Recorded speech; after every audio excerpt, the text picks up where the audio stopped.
बिस्मिल्लाहिर्रहमानिर्रहीम। आज का हमारा टॉपिक है कार्बोहाइड्रेट्स। तो कार्बोहाइड्रेट्स स्टार्ट करने से पहले कुछ टर्म्स जो हैं ये मैं आपसे इंट्रोड्यूस करवाना चाहता हूँ, जिसमें सबसे पहले अल्डोज है। अल्डोज बेसिकली पॉलीहाइड्रोक्सी अल्डिहाइड है। मींस ऐसा कार्बोहाइड्रेट जिसके अंदर अल्डिहाइड फंक्शनल ग्रुप हो उसको हम कहते हैं अल्डोज। और ऐसा पॉलीहाइड्रोक्सी कीटोन जिसके अंदर कीटोन फंक्शनल ग्रुप जो है ये मौजूद हो उसको हम कहते हैं कीटोज।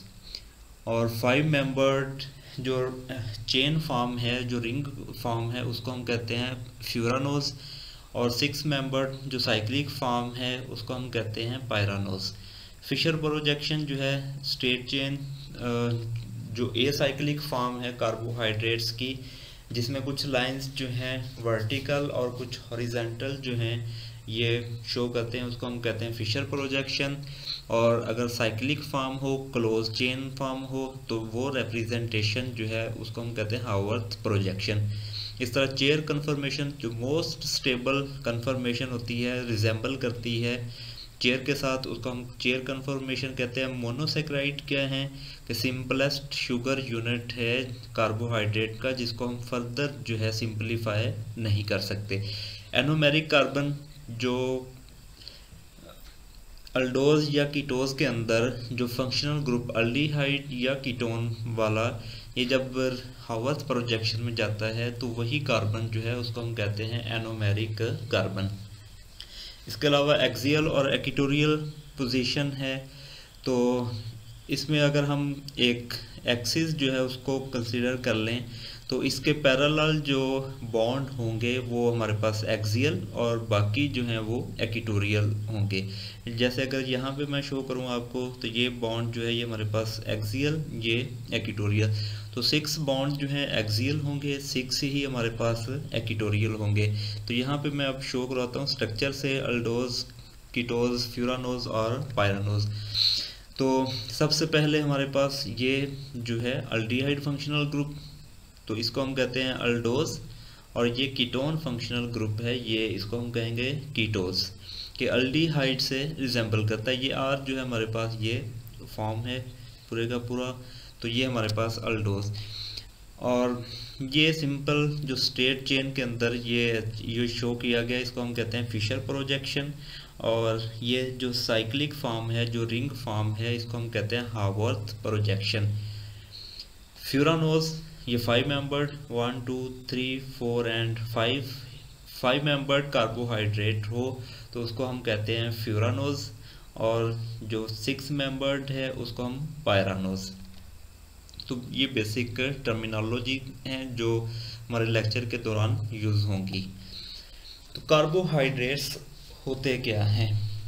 कार्बोहाइड्रेट बेसिकली ऑर्गेनिक मॉलिक्यूल्स हैं जो कार्बन, हाइड्रोजन और ऑक्सीजन से मिलके बने हैं, जिनका मतलब है कि these are the hydrates of carbon. और अगर हम उनका एम्पिरिकल फार्मूला लिखें तो ये उनका एम्पिरिकल फार्मूला बनता है CnH2ON। और कार्बोहाइड्रेट के लिए कार्बन जो है ये हमारे पास 3 और मोर देन 3 ये होना चाहिए।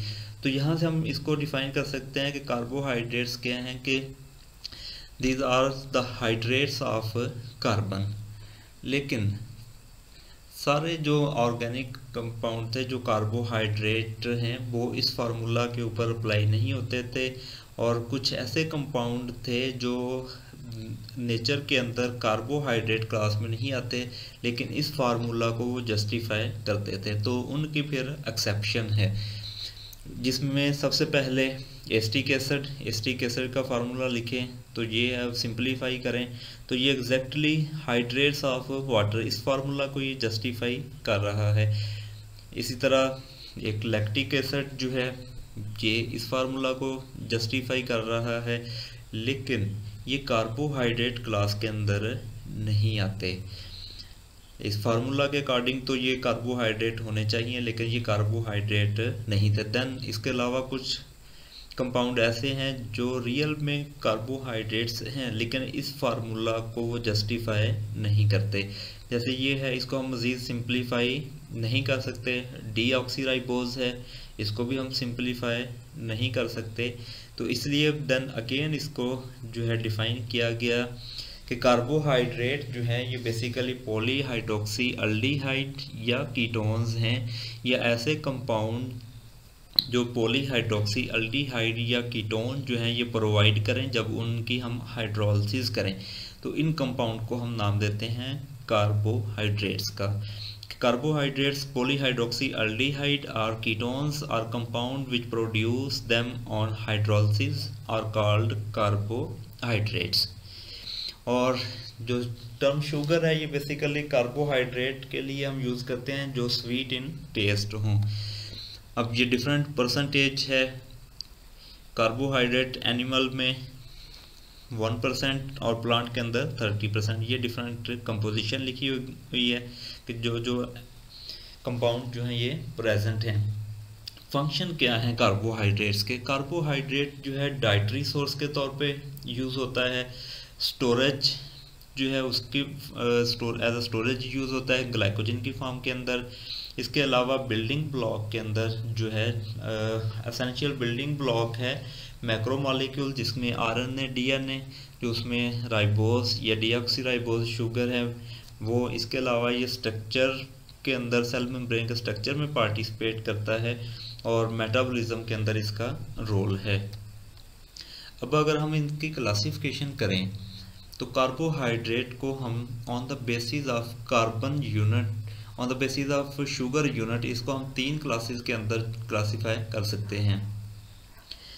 पहला मोनोसेक्राइड है, दूसरा ओलिगोसेक्राइड है और तीसरा पॉलीसेक्राइड है। ये जो क्लासिफिकेशन है सिंपली हमारे pass on the basis of sugar unit ये क्लासिफिकेशन करेंगे। अब मोनोसेक्राइड है, मोनोसेक्राइड को हम फर्दर जो है क्लासिफाई करते हैं on the basis of carbon atom, कि अगर कार्बन एटम जो हैं वो 3 हो तो ट्राइओसिस, 4 हो तो टेट्रोसिस, 5 हो तो पेंटोसिस, 6 हो तो हेक्सोसिस एंड सो ऑन।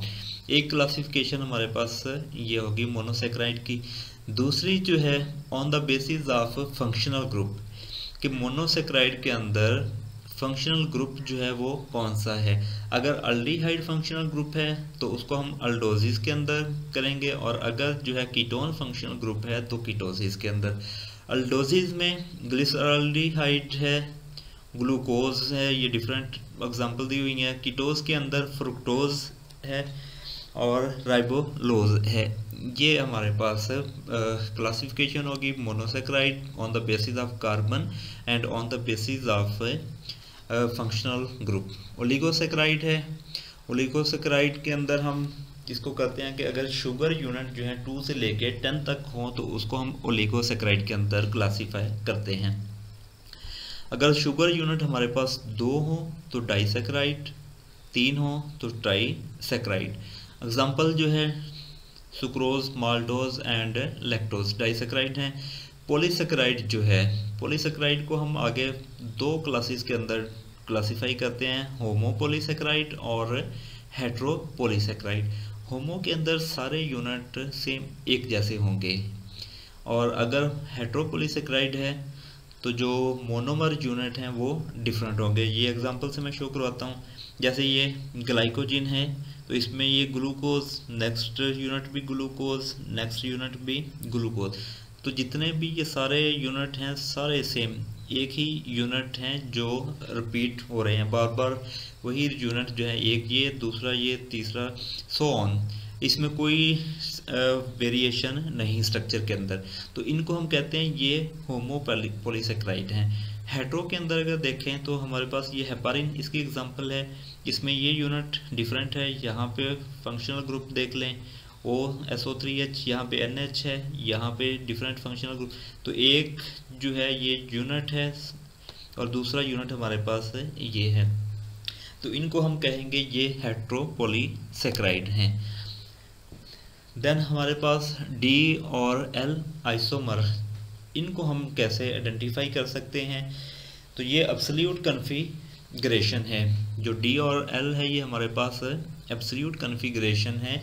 इसमें सिंपली हम क्या देखते हैं कि ग्लिसरॉल्डिहाइड उसको हम एग्जांपल सेट करते हैं और नंबरिंग जो है कार्बन की यहाँ से स्टार्ट करते हैं। यहाँ पे आप मेरा ये माउस देख सकते हैं, ये कार्बन नंबर 1, ये 2 और ये 3।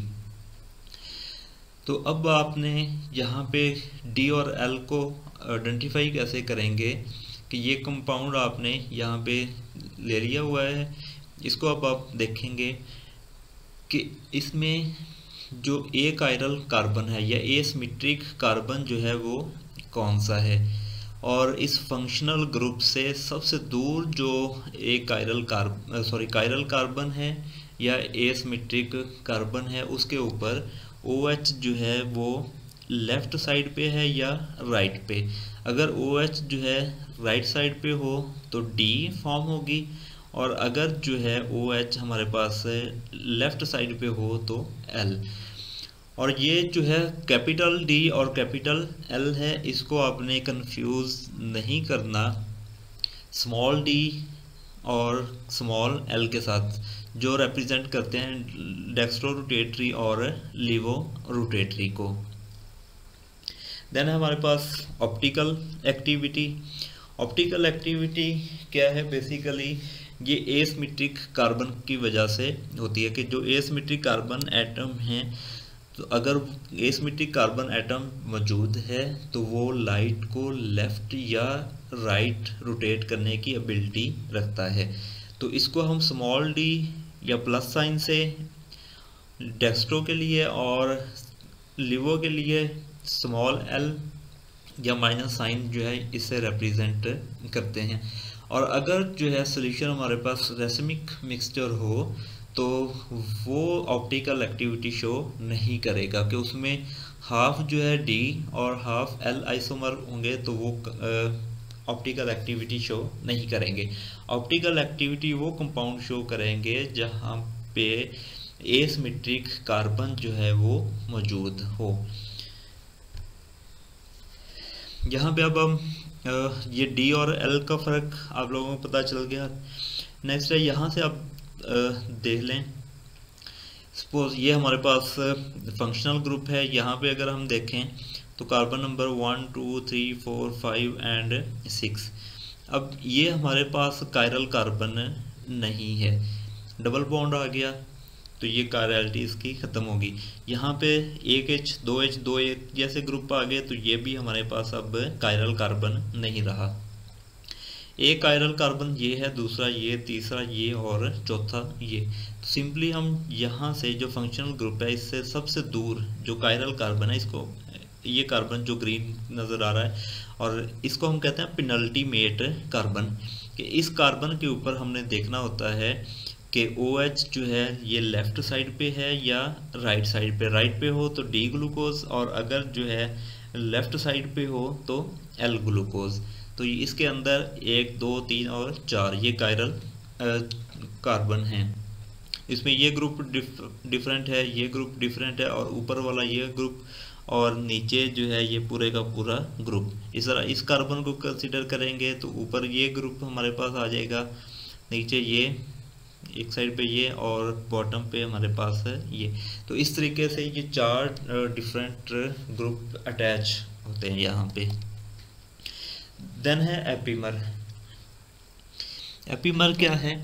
ये भी बेसिकली आइसोमर है कि जिसमें एक कार्बन के अराउंड जो है कॉन्फ़िगरेशन वो डिफ़र करती है, और वो कार्बन जो है एनोमेरिक कार्बन नहीं होगा, एनोमेरिक कार्बन से हट के होगा, तो उनको हम कहते हैं एपीमर्स।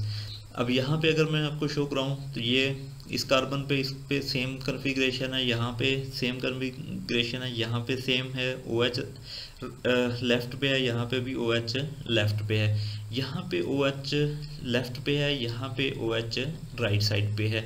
तो ये बाकी सारी कॉन्फ़िगरेशन पहले 2 की सेम है, यहाँ पे जाके फ़र्क है सिर्फ एक कार्बन के ऊपर।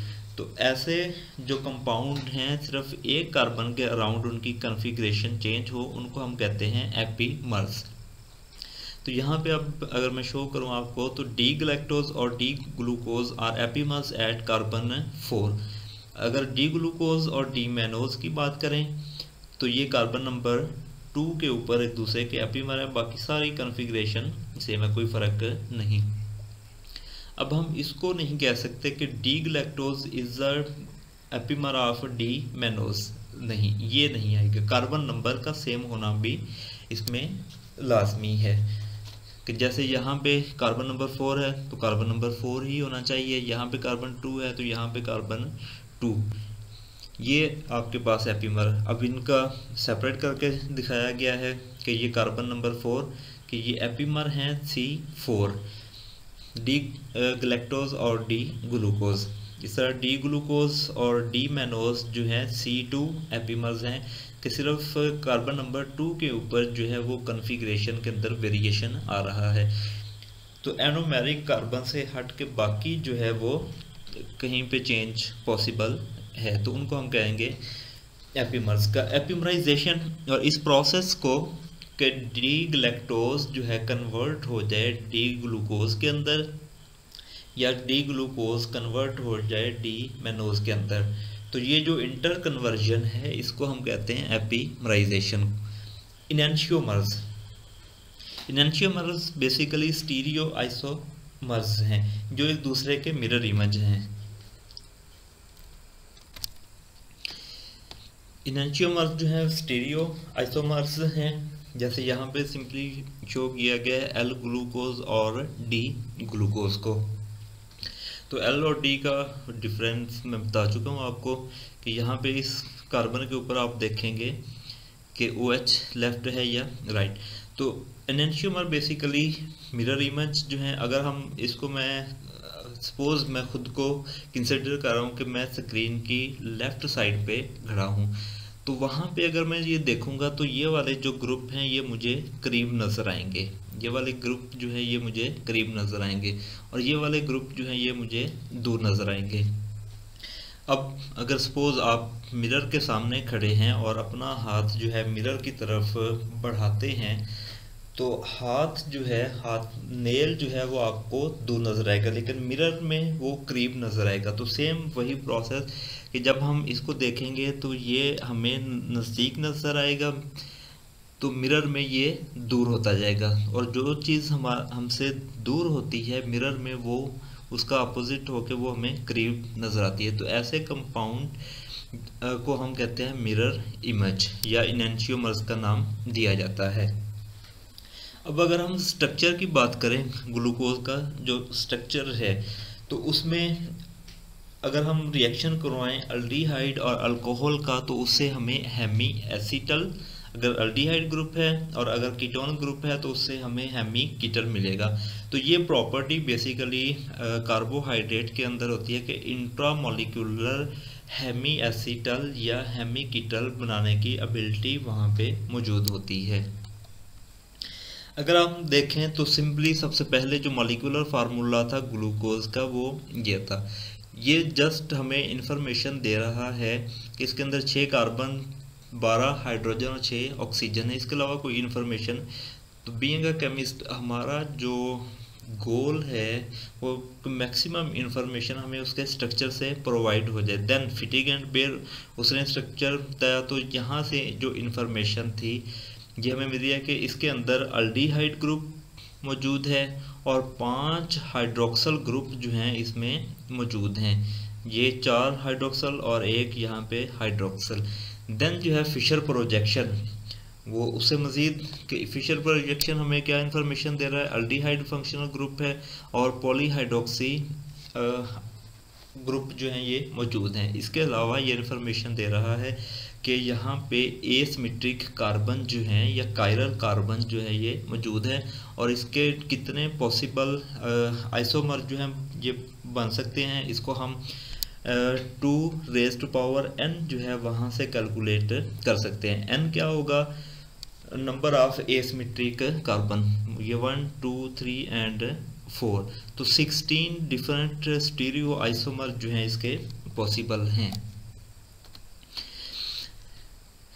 ये इंट्रामोलिकुलर जो हेमी एसीटल या हेमी कीटल जो है ये बना सकता है। अब यहाँ पे या तो 5 मेंबर्ड रिंग बनती है या 6 मेंबर्ड रिंग बनती है। 5 मेंबर्ड हो तो फ्यूरानोस और अगर 6 मेंबर्ड हो तो पायरानोज। 6 मेंबर जो है ये ज़्यादा स्टेबल है और 5 मेंबर जो है ये लेस स्टेबल है। 7 मेंबर या 5 से बिलो जो है वो स्टेबल नहीं होती। तो प्रेफरेबली फ्यूरानोज 5 मेंबर या पायरानोज 6 मेंबर रिंग यही जनरेट होती हैं। अब इनको नाम कहाँ से दिए गए थे कि ये पायरान ऑर्गेनिक मॉलिक्यूल है, इसी से ये पायरानोज का नाम डिराइव किया गया कि इसमें ऑक्सीजन है तो यहाँ इसमें भी ऑक्सीजन, तो इसी के रेलेवेंट इसको पायरानोज का नाम दे दिया गया। फुरान 5 मेंबर्ड ऑर्गेनिक कंपाउंड है, तो जो फ्यूरानोज है ये भी 5, तो फुरान से ही इसको जो है नाम दिया गया। अल्फ़ा और बीटा ये हम डिस्कस करते हैं अभी। अब जो ये स्ट्रक्चर है, जैसे यहाँ पे मैंने पीछे आपको ये शो करवाया था, हेमी एसिटल और हेमी कीटल जो है ये बनते हैं और इसके अंदर यहाँ पे 4 पॉसिबल जो कायरल कार्बन है, एसिमेट्रिक कार्बन है, लेकिन जब ये हावर्थ प्रोजेक्शन में जाएगा, अब एक तो हमारे पास ये स्ट्रक्चर शो हो रहा है कि जब जो वो कन्वर्ट होगा फिशर प्रोजेक्शन से हावर्थ प्रोजेक्शन के अंदर, तो वहाँ पे एक सेंटर ऑफ सिमेट्री मज़ीद जो है एसिमेट्री मज़ीद क्रिएट हो जाएगी, एक मज़ीद कायरल कार्बन जो है जनरेट हो जाएगा। जो फंक्शनल ग्रुप वाला कार्बन था डबल वाला, वो यहाँ पे जनरेट हो गया है। तो अब यहाँ पे 5 एसिमेट्रिक कार्बन जो हैं ये मौजूद हैं। जब हम इसको डिस्कस करते हैं तो यहाँ पे अब मज़ीद 2 पॉसिबिलिटी जो हैं बनती हैं। कौन सी? OH जो है अबव द रिंग जा सकता है या OH जो है ये below the ring and above the ring. OH जो है बिलो द रिंग हो तो अल्फ़ा, इसको हम देखते हैं कि इस कार्बन के ऊपर OH जो है ये किस डायरेक्शन में है और पेनल्टीमेट कार्बन के ऊपर जो CH2OH है ये किस डायरेक्शन में है। अगर ये अपोजिट डायरेक्शन में हो, CH2OH and OH opposite direction में हो तो अल्फ़ा फॉर्म, और अगर ये सेम डायरेक्शन में हो तो बीटा फॉर्म। जैसे OH है और ये CH2OH, तो इनको हम नाम देते हैं एनोमर्स का। ये बेसिकली आइसोमर हैं।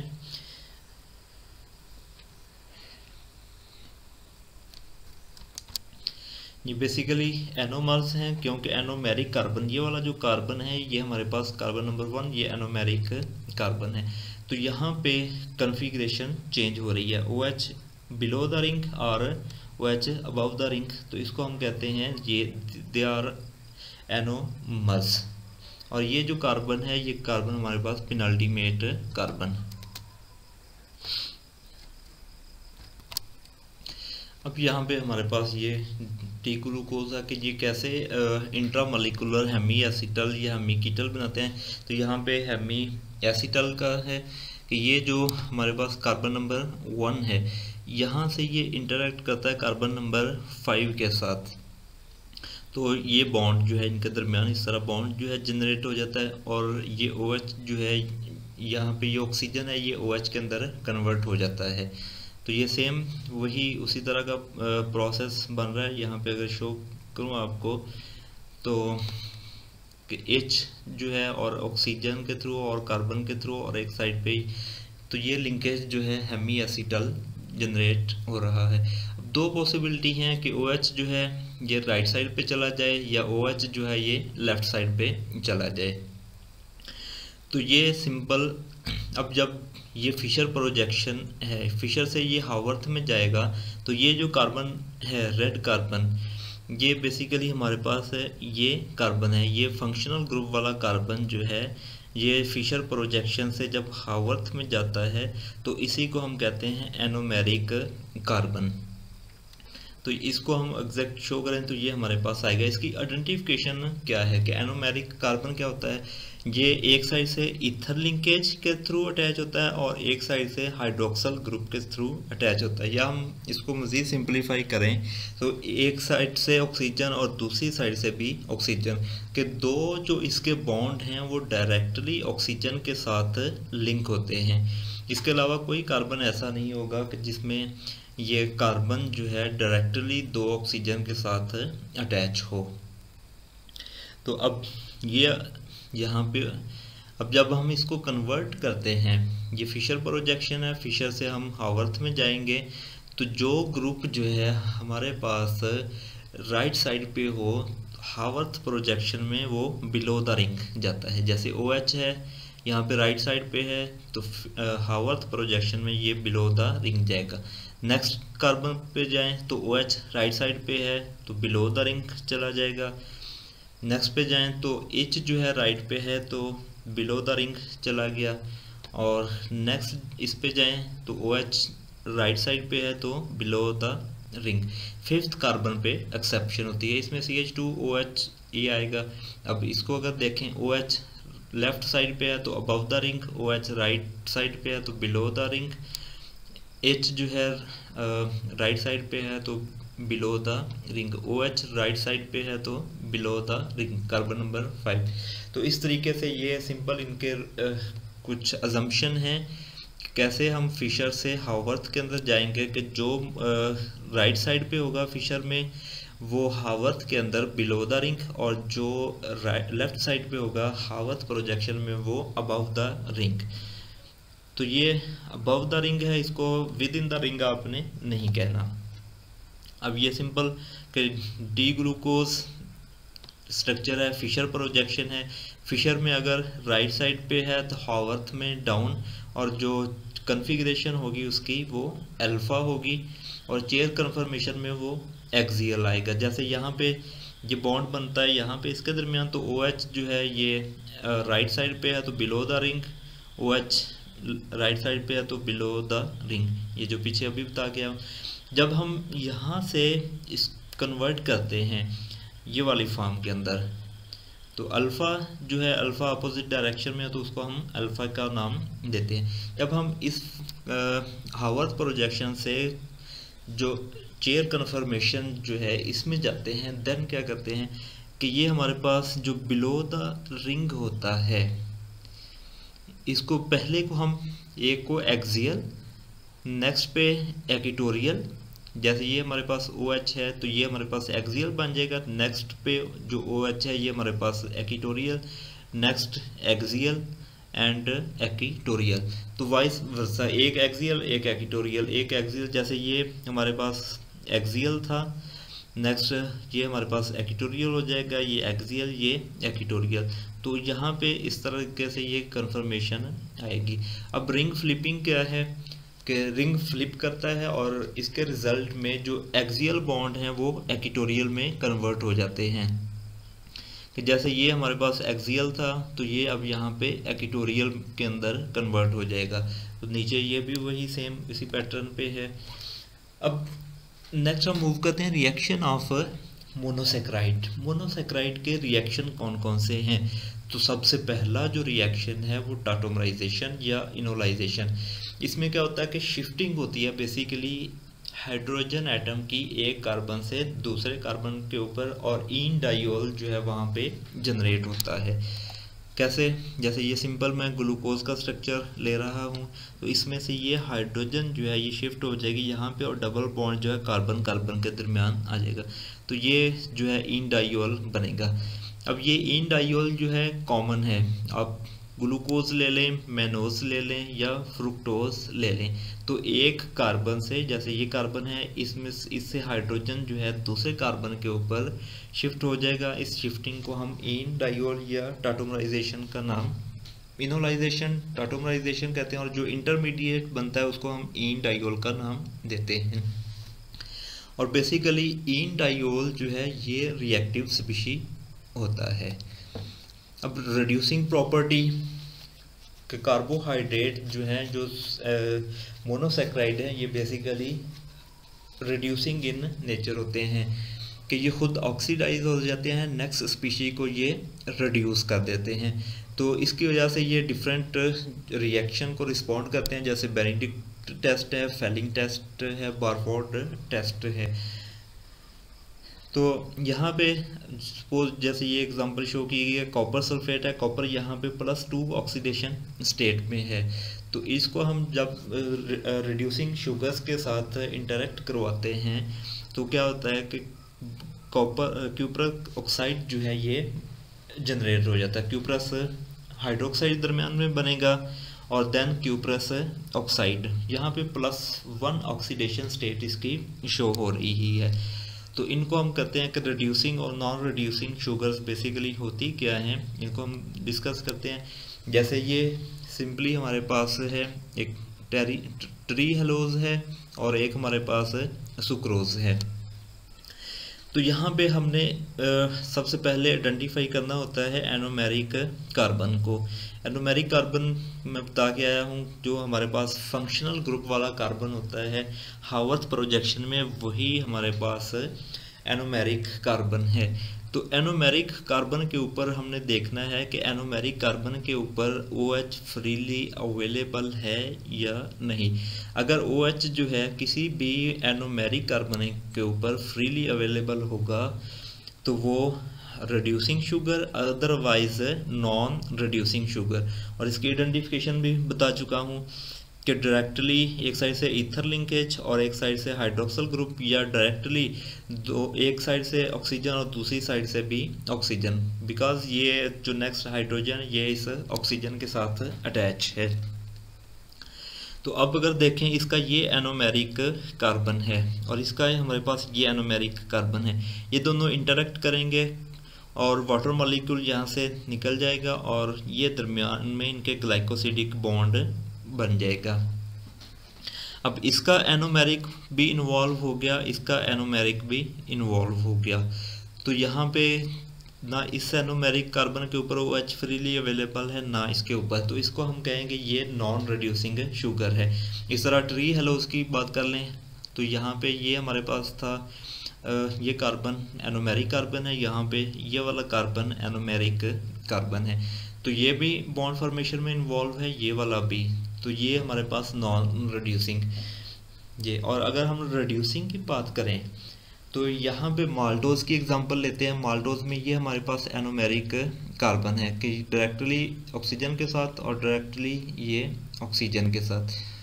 ये हम बेसिकली इस तरीके से शो नहीं करते क्योंकि टर्मिनल पे कार्बन को कंसीडर किया जाता है जब हम ऑर्गेनिक, तो इसको हम वेव फॉर्म के अंदर शो करते हैं, ये जो यहाँ पे टर्न लिया गया है। अब लेकिन अब अगर हम इसमें देखें तो इसमें ये वाला जो स्टेरिक है, जो स्टार डाला हुआ है, ये वाला बॉन्ड जो है एनोमेरिक कार्बन है, तो इसके ऊपर OH फ्रीली अवेलेबल है। इस एक का तो इन्वॉल्व हो गया, लेकिन इस वाले का जो एनोमेरिक कार्बन है इसके ऊपर OH फ्रीली अवेलेबल है, तो ये हमारे पास रिड्यूसिंग शुगर होगा।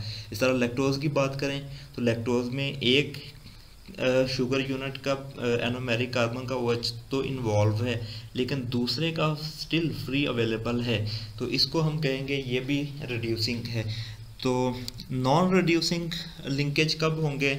अगर दोनों पायरानोज हैं, जैसे ये और ये भी पायरानोज है हमारे पास, ये भी पायरानोज है, तो 1 to 1 बॉन्ड बने लिंकेज कार्बन 1, जैसे ये कार्बन 1 था, यहाँ पे भी ये कार्बन 1, तो हमारे पास नॉन रिड्यूसिंग होगा। और अगर एक हमारे पास पायरानोज जैसे ये है और दूसरा फ्यूरानोज, तो एक का कार्बन 1 और दूसरे का कार्बन 2 ये लिंक करेंगे तब भी हमारे पास नॉन रिड्यूसिंग बनेंगे। और अगर हमारे पास पायरानोज ही हैं तो कार्बन 1 और 4 का लिंकेज बने तो रिड्यूसिंग, कार्बन 1 और 6 का लिंकेज बने तब भी वो हमारे पास रिड्यूसिंग होंगे। मज़ीद एक्सप्लेन करता हूँ यहाँ पे कि ये ईथर लिंकेज से शो किया हुआ है कि यहाँ पे सिंपली ये कार्बन 1 और ये कार्बन 2, अब ये एनोमेरिक कार्बन है, ये भी एनोमेरिक कार्बन है, ये दोनों बॉन्ड बना लेंगे ग्लाइकोसिडिक बॉन्ड, तो ये सिंपली हमारे पास है नॉन रिड्यूसिंग होगा। अगर इसको मैं शो करवाऊँ कि ये हमारे पास कार्बन 1 और कार्बन 4 ये लिंकेज करें, तो अब ये कौन सा बनेगा? ये रिड्यूसिंग बनेगा, बिकॉज ये एनोमेरिक कार्बन के ऊपर OH अवेलेबल है। अब यहाँ पे ये एनोमेरिक कार्बन, ये एनोमेरिक कार्बन यहाँ से आइडेंटिफाई कर लें। ब्लू जो है ऑक्सीजन, ये शो हो रहे हैं इस लिंकेज को शो करने के लिए।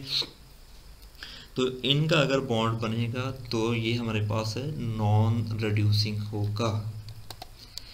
ऑक्सीडेशन के जो कार्बोहाइड्रेट हैं ये ऑक्सीडेशन रिएक्शन को रिस्पॉन्ड करते हैं। अगर मैं कहूँ कि अगर हमारे पास जो अल्डिहाइड या कीटोन फंक्शनल ग्रुप है, तो अगर अल्डिहाइड फंक्शनल ग्रुप है उसकी ऑक्सीडेशन हो तो ग्लूकोनिक एसिड मिलता है, और अगर जो टर्मिनल जो प्राइमरी अल्कोहल है जो लास्ट पे CH2OH है उसकी ऑक्सीडेशन हो तो उससे हमें ग्लूकुरोनिक एसिड जो है ये मिलेगा। अब ऑक्सीडेशन जो है इसके लिए हम डिफरेंट ऑक्सीडेंट जो है वो यूज़ कर सकते हैं। माइल्ड ऑक्सीडाइजिंग एजेंट यूज़ करेंगे तो हमारे पास जो है जैसे ये HOBr है तो अल्डिहाइड इस ग्रुप की ऑक्सीडेशन होगी तो ये एसिड के अंदर कन्वर्ट हो जाएगा ग्लूकोनिक एसिड के अंदर, और अगर इसकी कन्वर्जन हो जस्ट ये ग्रुप ऐसा ही रहे सिर्फ इसकी हो तो ग्लूकुरोनिक एसिड जो है ये मिलेगा। अगर हम strong oxidant like nitric acid जो है यूज़ करें तो दोनों ग्रुप की ऑक्सीडेशन पॉसिबल है।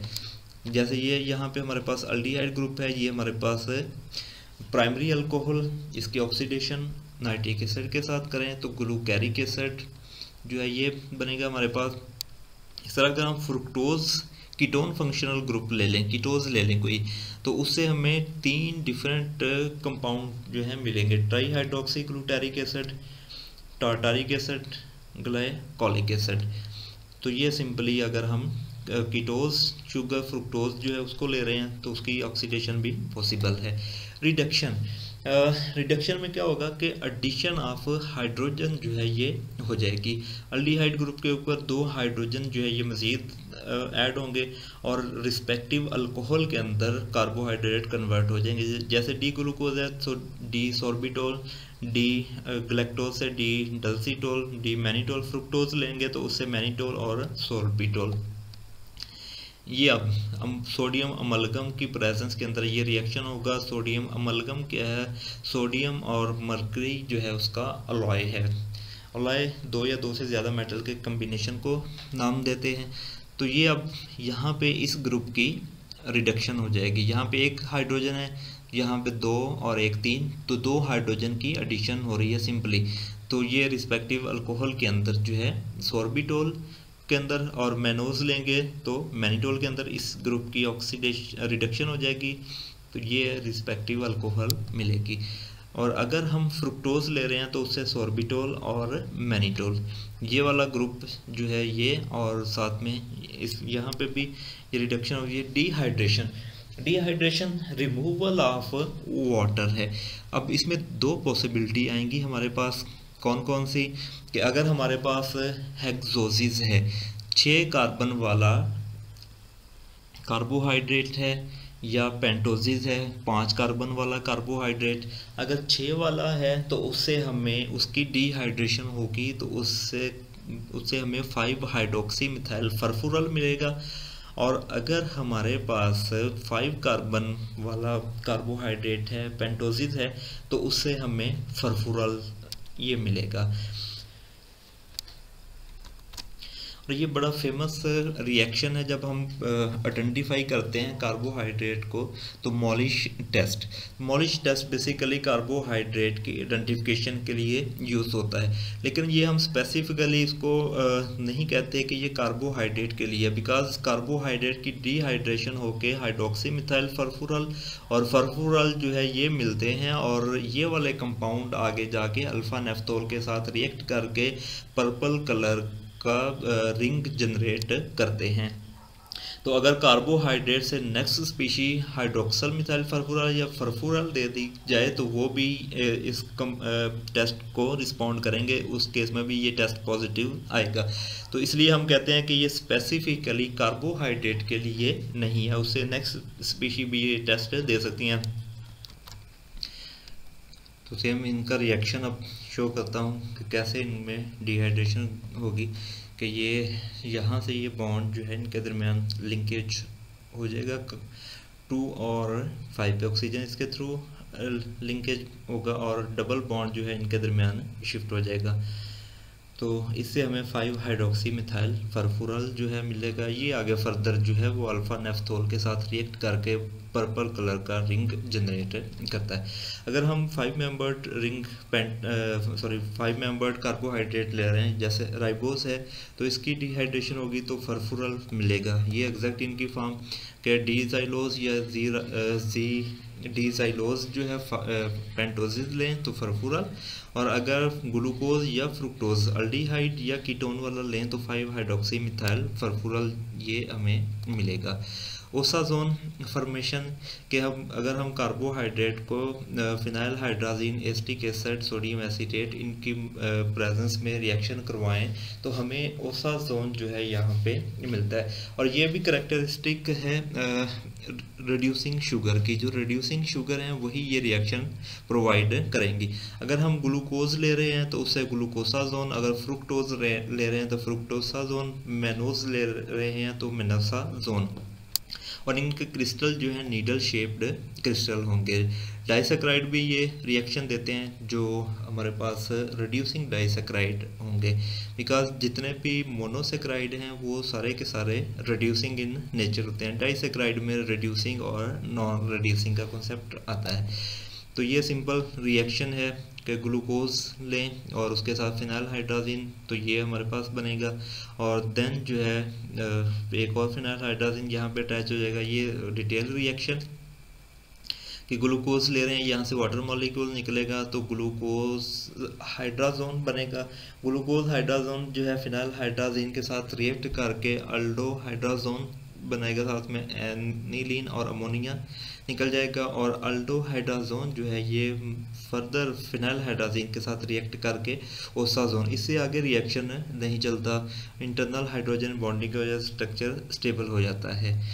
और एस्टर फॉर्मेशन ROR, ये जनरल इनका जो स्ट्रक्चर है कि इसमें अगर हम एसिड और अल्कोहल का रिएक्शन करवाएं तो उससे हमें एस्टर मिलता है। तो यहाँ पे हम सिंपली क्या करते हैं कि पिरीडीन लेते हैं और एसिटिक एनहाइड्राइड, तो उसके साथ ये रिएक्शन करवाते हैं कि ये अल्फ़ा डी ग्लूकोज है और यहाँ से हम पिरीडीन और ये हम एसिटिक एनहाइड्राइड ले रहे हैं। तो यहाँ पे OH है वहाँ से H उतर के COCH3 अटैच हो जाएगा। जिस पोजीशन पे OH है वहाँ से H रिप्लेस हो जाएगा उसके साथ। तो ये है सिंपली हमारे पास इनके रिएक्शन।